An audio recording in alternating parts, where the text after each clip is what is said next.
So Nick, what has made the greatest impression on you from your last week traveling around China for the first time?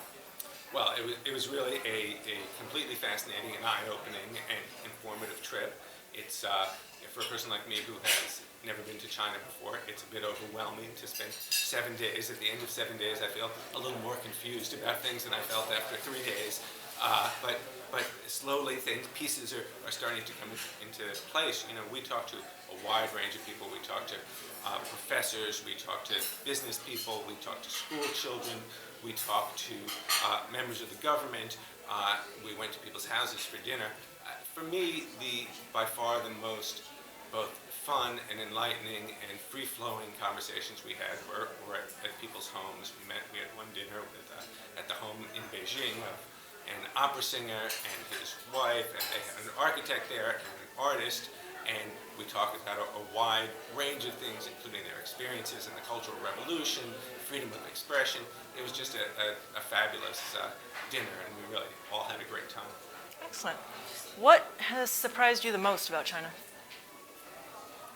Well, everything has surprised me about China. I've read about China my whole life. I've read about it historically. I've read about it politically. I've read about the changes going on, but I don't think anything can prepare you for actually being here and seeing it with your own eyes. The sheer enormity of it. I mean, I've known since I was in college that at that time, you know, China passed the billion people mark, but that's not something that that really means much to you until you come to China now, and you just see these cities that go on with skyscraper after skyscraper, just, you know, indefinitely and seemingly endlessly. So really, just to be here and put a face on the country that I've heard so much about was overwhelming. And also, you know, I think that Americans, myself included, understand that there have been great changes in China over the last 20 years. But I don't think we understand what they are. We don't really understand to what degree this is still a communist country, to what degree it's a capitalist country, to what degree, you know, there's still repression, to what degree there have been reforms, and it's only by coming and talking to people that you can begin to untangle some of those questions. Mm-hmm. So say like you go home and you're talking to a family member or friend and they have some particular, you know, impression of China. What for you, like, has your perception of some aspect of China changed? Yeah,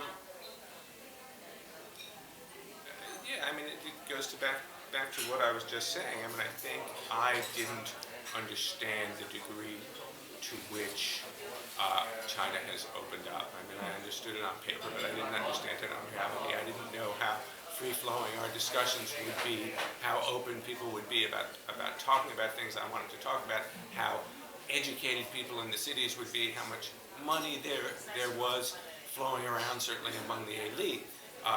You know, if I have one concern is that we spent most of our time in the cities, so there's a whole part of the country that I have to come back and see if I really want to understand what's going on here. In your own personal opinion, what's your assessment of U.S.-China relations currently, just based on what you've heard this week and, you know, talk to people? What is your personal opinion? Are we sort of... I found that as we talked to people, they were as interested in hearing our view of what Americans think as we were interested in hearing their view of what Chinese people think about the relationship. I think in the United States, there's a lot of fear right now. The U.S. has been a global superpower for a very long time. We've been the sole superpower in our own view over the last 20 years, and I think Americans are very worried that there's going to be a decline. I mean, we're having an economic downturn now.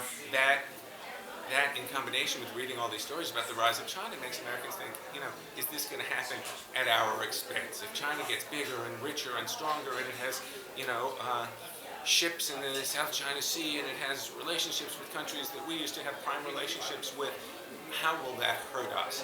So that Chinese people were very interested in hearing on this trip how Americans feel, and in trying to persuade us that it doesn't have to be that way, that there can be cooperative relations that can benefit both countries, and that Americans shouldn't be so worried and shouldn't be so scared.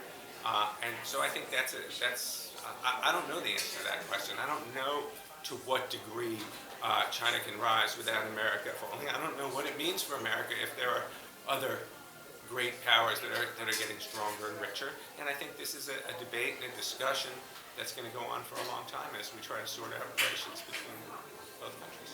Great. Anything else you want to say while you're on camera? Preserve for posterity?